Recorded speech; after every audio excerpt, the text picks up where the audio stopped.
Kambag'almisiz? Sinovdasiz. Boymisiz? Sinovdasiz. Alloh birimizni kambag'al qilib, birimizni boy qilib sinaydi. Biz o'ylamaylik. Kambag'alga kambag'allik havas emas. U ham ko'p topib yaxshi yashagisi keladi, lekin Alloh bergan puldan bir tiyin oshiq. Sizni bir tiyiningiz menga, meni bir tiyinim sizga o'tib ketib qolmaydi. Xuddi sizni rizqingiz menga o'tib ketib qolmagandek. Hamma Alloh taqdirotida borini oladi. Bu hammasi sinov. Nima bilan? Qani shukr qilarmikin? O'zidan ketib qolmasmikin? Bundan qana foydalanarkin? Alloh pulni qumor o'ynagani bermaydi. Bugunchi bugun. Kundan kunga ko'payib boryapti. Biz kundan kunga gapiryapmiz, lekin kundan kunga ko'z yosh to'kayotgan otalar, onalarning soni ko'payyapti. Sababi bolasini internetdagi qumorda yutqizib, mashinasini, uyini, firmasini yutqizib sotib olayotganligi haqida ota-onalar dod deydi. Ota-ona bexabar ketdi. Ha, desa firma yo'q, do'kon yo'q, mashina yo'q. Nima bo'ldi? Qumorda yutqizdi. Olamni kim yaratdi? Alloh yaratdi. Shu olamga bizni kim yaratdi? Alloh yaratdi.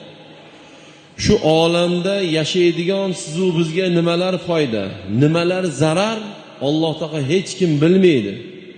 Alloh dinini shuna shakllantirib berdiki, bizni oralarimizda nima buzsa, bizni oralarimizda urushga nima sabab bo'lsa, siz bilan meni bir-birimizni nima xafa qiladigan bo'lsa, nima kasal qiladigan bo'lsa, nima xor qiladigan bo'lsa, Alloh Qur'onda qilma buni dedi. Zaprishon qilib qo'ydi bu narsalarni.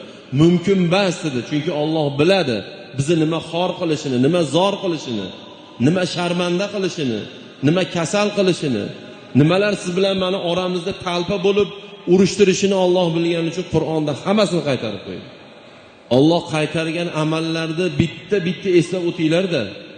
Yo o'zingizga, yo jamiyatimizga, yo zurriyoda avlodimizga, yo pulimizga, yo jamiyatimizga, yo o'zimizga, yo sog'lig'imizga nimaiki zarar bo'lsa, Alloh shu amallardan qaytardi.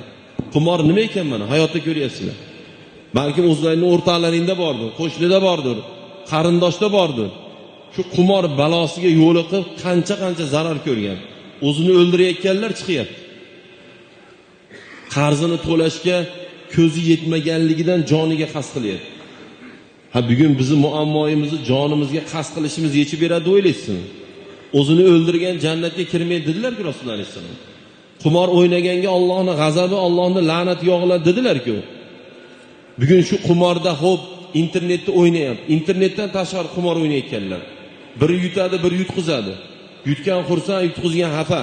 Yutqizgan nimani yutqizdi? Xotinini, bolasini, dadasini, onasini rizqini qiydi u.